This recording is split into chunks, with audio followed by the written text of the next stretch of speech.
I walked into the house that night expecting sympathy, maybe some reassurance, or at the very least, a simple "that sucks."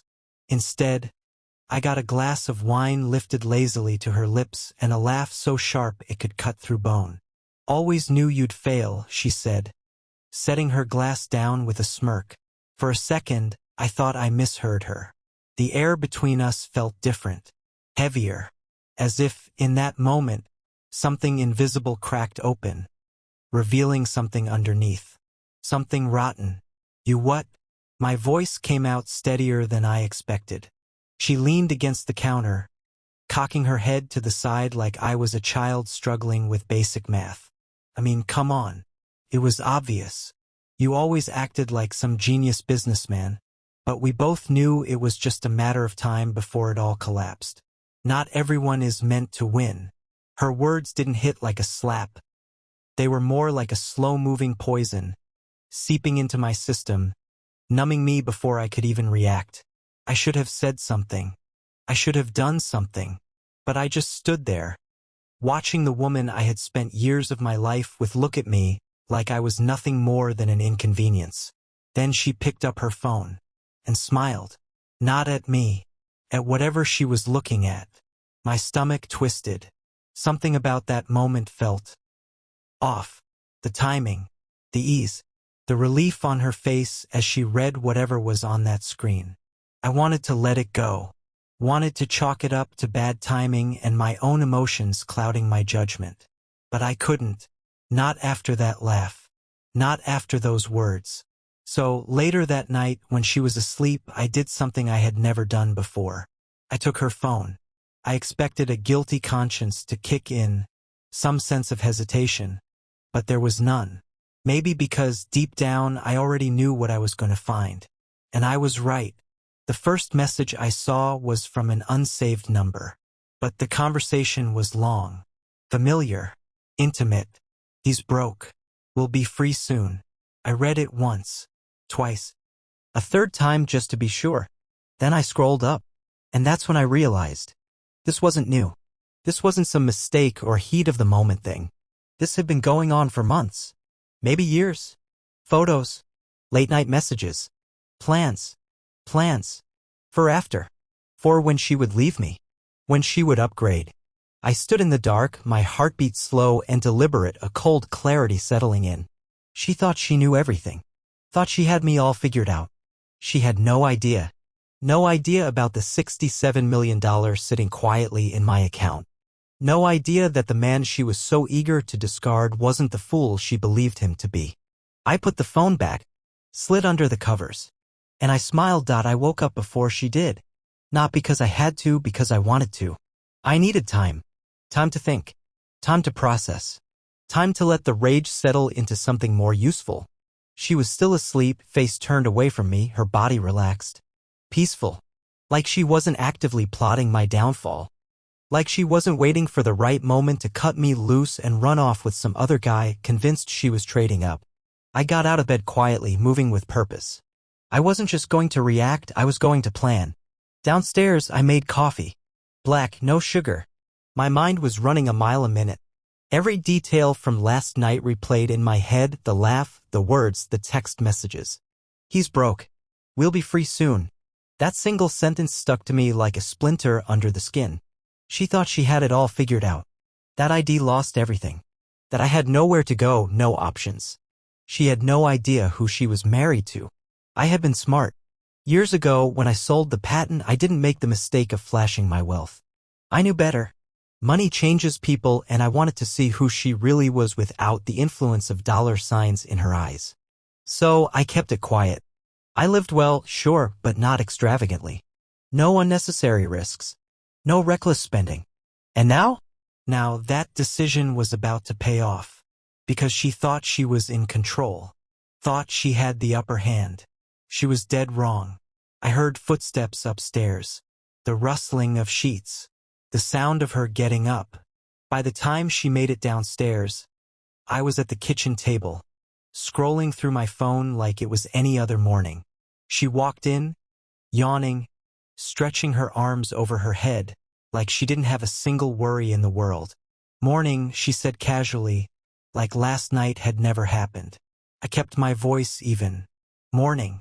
She went straight for the coffee, poured herself a cup, and leaned against the counter, scrolling through her phone, probably checking for messages from him. I wondered if she expected me to break down, if she thought I was wallowing in self-pity after losing my job, wondering how we'd make ends meet, if she was just waiting for the right moment to suggest maybe it was time to separate. Instead, I smiled to myself, because she had no idea the game had already changed.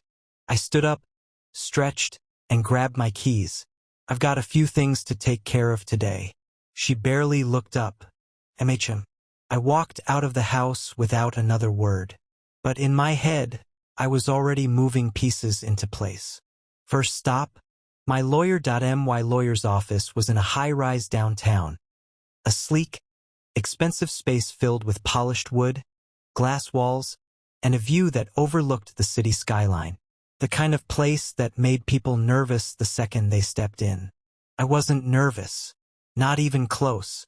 The receptionist, a woman in her 50s with sharp eyes and a no-nonsense attitude, barely glanced up as I walked in. "You're early," she said. Figured this was important. She gave a tight nod and picked up the phone. A few seconds later, the heavy oak door to the main office swung open. Daniel Caldwell was already waiting for me, my lawyer for the past decade. One of the best. He wasn't cheap, but that was the point. He gestured for me to sit. "What's going on?" I leaned back, exhaled slowly. "I need a divorce, and I need it handled right." His eyebrows barely twitched. "Messy or clean?"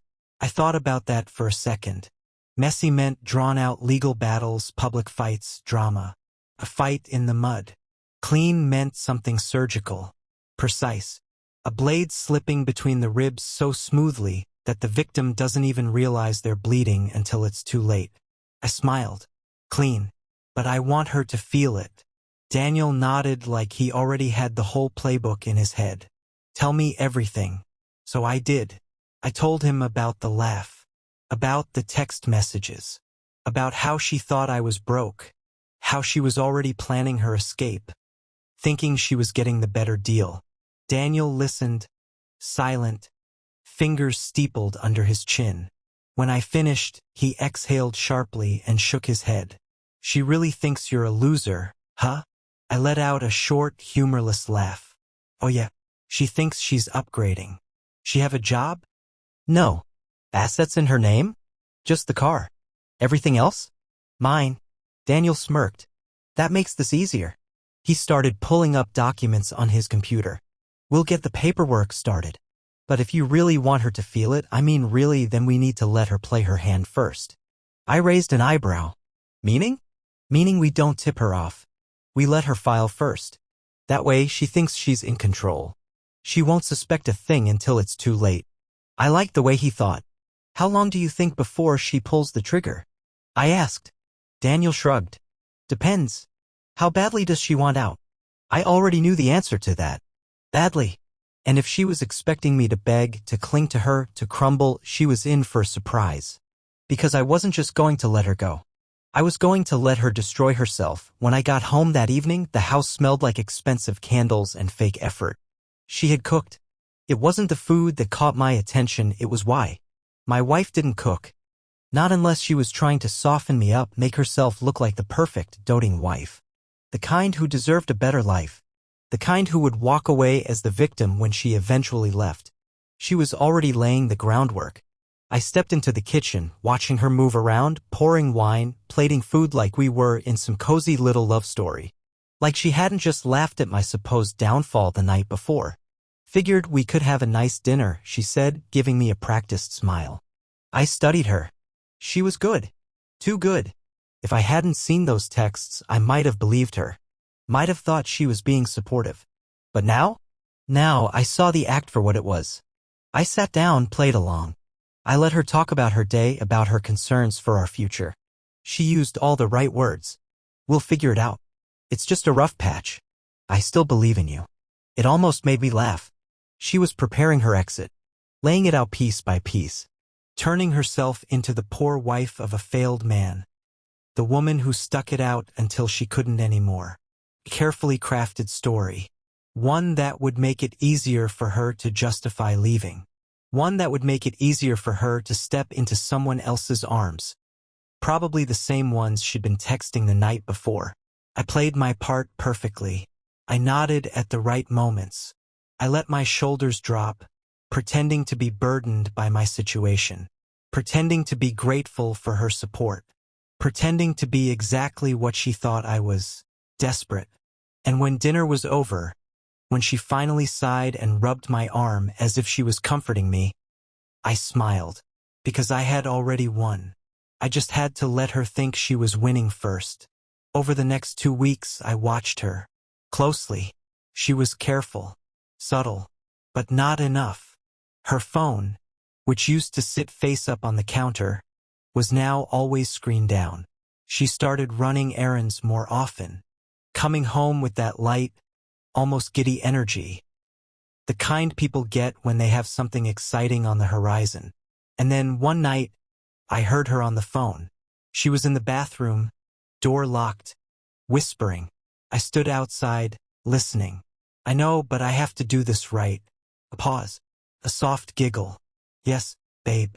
Promise. Soon. I walked away before I heard more. I had enough. It was coming. She was going to file.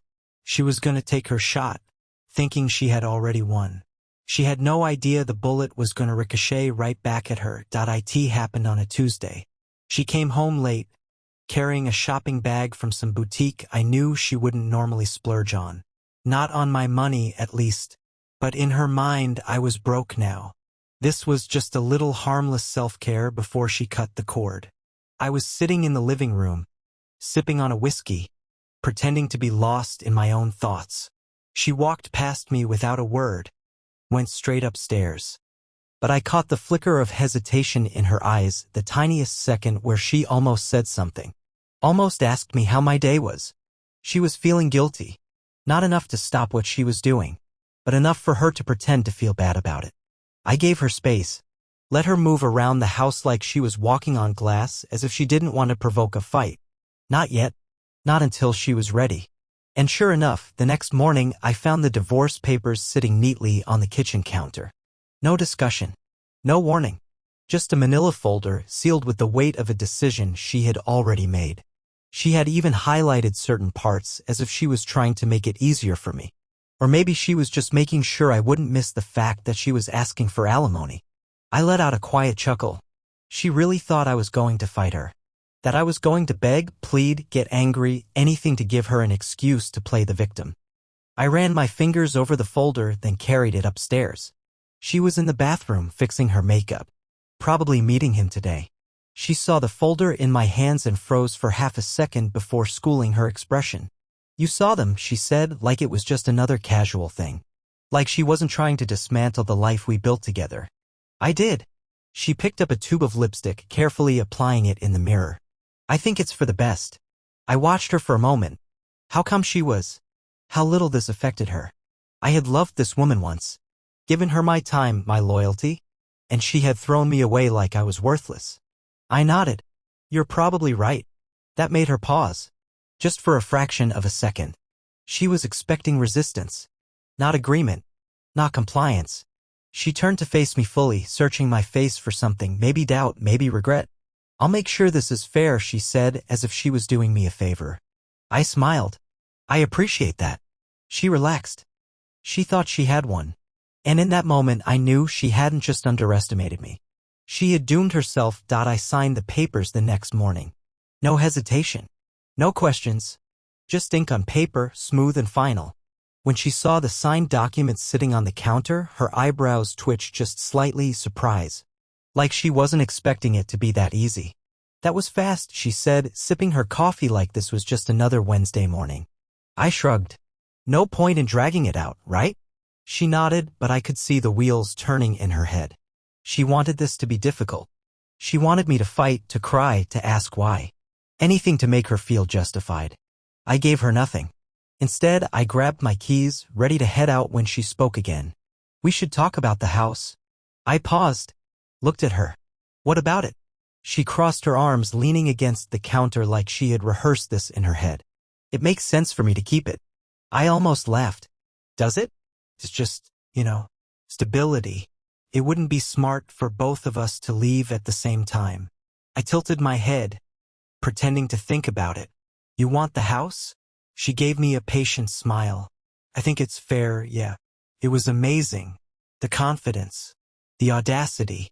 She had already lined up her exit, had someone waiting for her, and yet she still wanted to take everything she could from me before she left.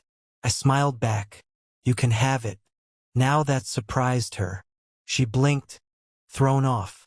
Really? Sure, I said, heading for the door. I won't need it.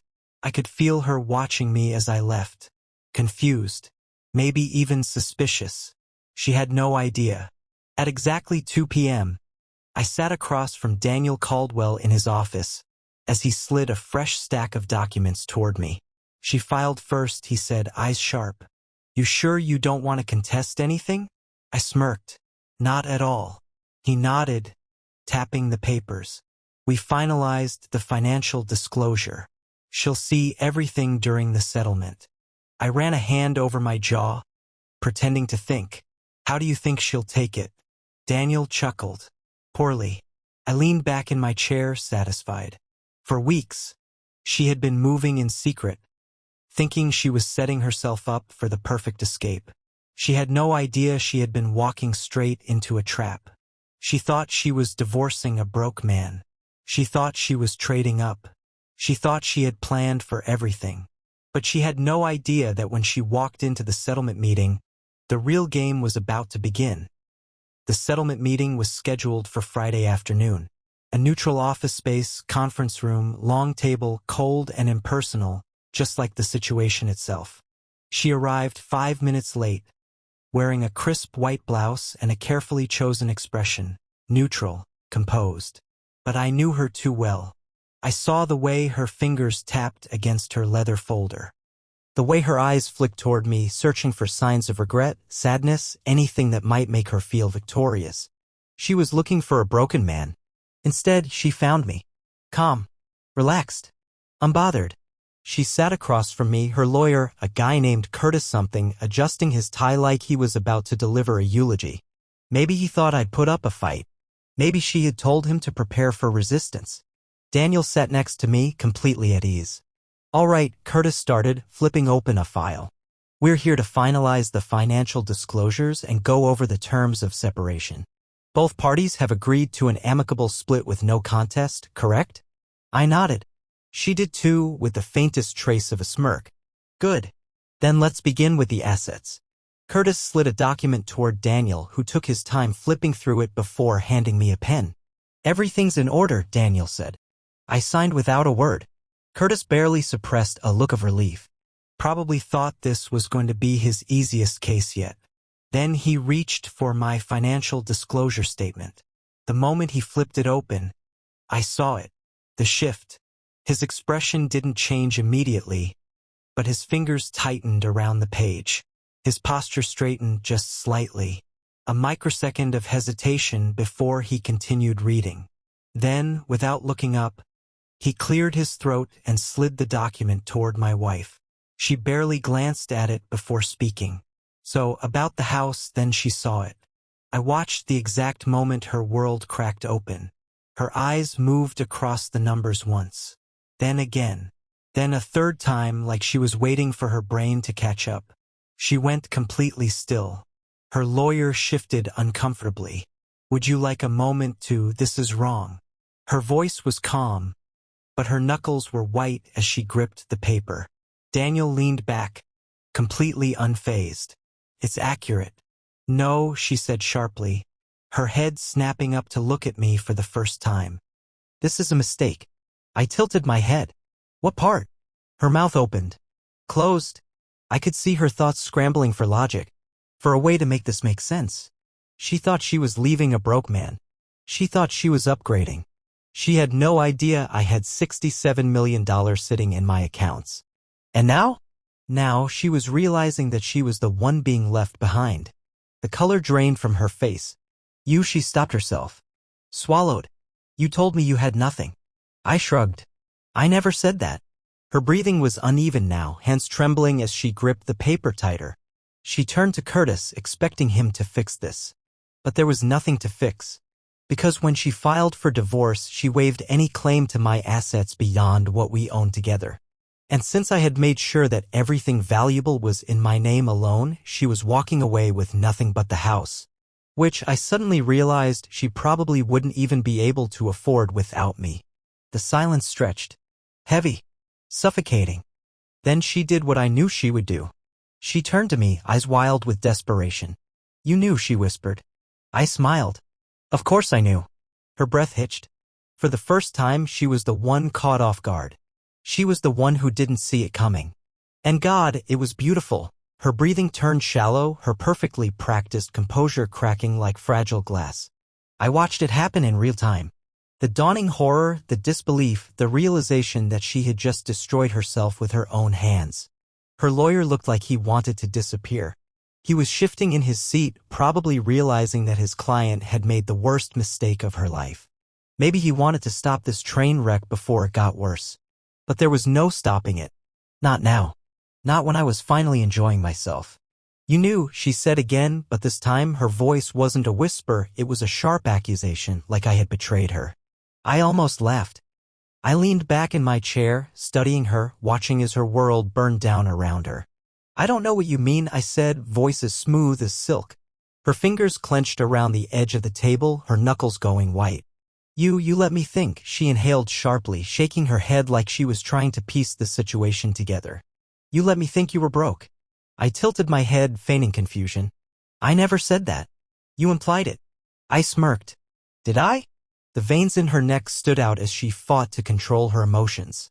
I could see the questions forming in her mind, the regret curling around her like a vice. This wasn't just about the money. This was about the truth. She had thought she was the one holding all the cards. That she was making the right choice. That she was leaving a sinking ship, moving on to something better. And now she was realizing she was the one drowning. $67 million. Her voice was hoarse, like she had swallowed glass. You've had $67 million this whole time? I exhaled through my nose. Give or take a few. Her jaw tightened. Why didn't you tell me? Now that made me laugh. A sharp, amused sound that cut through the tension like a blade. Why would I? I gestured at the documents in front of her. You were already planning your exit. You didn't think I was worth sticking around for. You were ready to leave me in the dust, thinking you were trading up. I let my smile widen. You thought you were winning. Her breath hitched. She had thought she was winning. That's what was killing her the most. Not the fact that I had the money. Not the fact that I had beaten her at her own game. It was the fact that she had been so sure. That she had walked into this meeting thinking she was about to secure the perfect divorce. Clean, easy, and profitable. That she had already imagined her future. Her new life. Her new man. All without me. And now she was sitting in front of me, realizing she had played herself into oblivion. I didn't have to say anything else. I just watched as she unraveled. She turned to her lawyer, desperate. There has to be something we can do. This can't be right. Curtis shifted uncomfortably. You filed first, he reminded her carefully. Your petition waived any claim to post-divorce assets.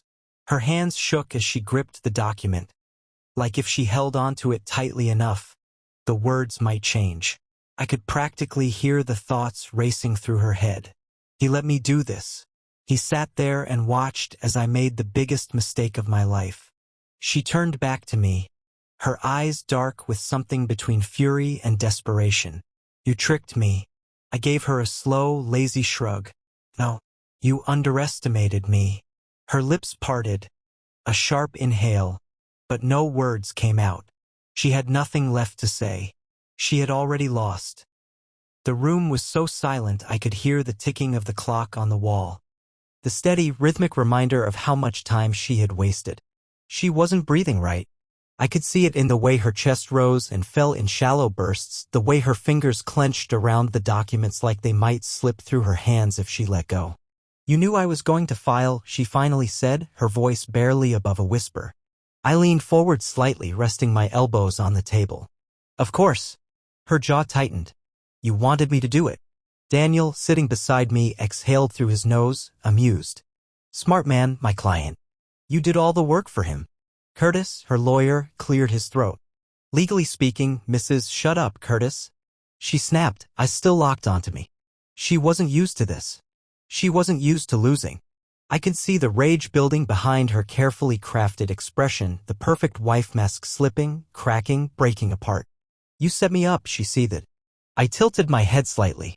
You mean, like how you set me up? Her nostrils flared. That's not the same. I chuckled. Isn't it? She had spent months, maybe years, planning her escape. Secret messages. Hidden rendezvous. Softening me up. Convincing me she still cared while she was waiting for the right moment to leave. And the entire time she thought she was winning. She thought she was about to free herself from a husband she saw as useless. But now she was realizing the truth. She wasn't the one walking away with everything. She was walking away with nothing. She inhaled sharply, her mind scrambling for solutions, for anything she could use against me. She straightened her shoulders, trying to regain control. I still get alimony, she said stiffly. Daniel made a small, amused noise in the back of his throat. Actually, you don't. She snapped her head toward him. Excuse me? Daniel laced his fingers together, completely unfazed. According to your own filing, you based your request for alimony on the assumption that your husband was financially struggling. Which, as you can see, he tapped the document in front of her, was wildly incorrect. She stared at him, eyes dark with something ugly. You mean to tell me, she said slowly, through clenched teeth, I walked away from a $67 million marriage for free? Daniel smiled. That's exactly what I'm telling you. I thought she might actually throw something.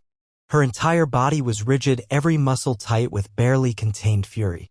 She turned back to me, her eyes burning with the weight of everything she had just lost. You bastard. I just smiled. Because at the end of the day, this wasn't about the money. This was about power.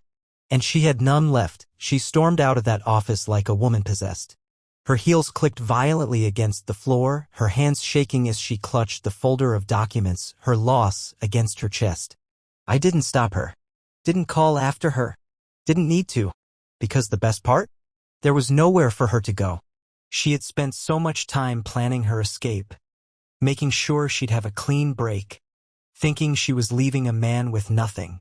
She had built her new life in her head, convinced she was trading up. But now she was walking out into the real world with exactly what she had given me. Nothing. I exhaled slowly, pushing back my chair as Daniel stood beside me. Stretching his arms like this was just another day in the office. Curtis, her lawyer, was still sitting there, rubbing his temples like he had a migraine. Well, he muttered that was a disaster. For her, Daniel corrected, sliding the final set of papers into his briefcase. For us, it was a masterpiece. I grinned. I almost feel bad. Curtis looked up, exhausted. Do you? I laughed. Not at all. I walked out of the office feeling lighter than I had in years. Like a weight had been lifted from my chest. Like I could finally breathe again. For months I had watched her manipulate, lie, plot. I had let her think she was winning. And in the end, she had destroyed herself with her own arrogance. Poetic, really. I stepped outside, the afternoon sun warm against my skin, and checked my phone. A new email from my real estate agent. The penthouse was ready. I smirked. Perfect timing. I had no interest in keeping the house she fought so hard for. Let her have it. Let her struggle to maintain it. Let her wonder how everything had gone so horribly wrong. Let her live in her failure. I took one last deep breath, exhaled, and walked toward my car. The game was over, and I had won.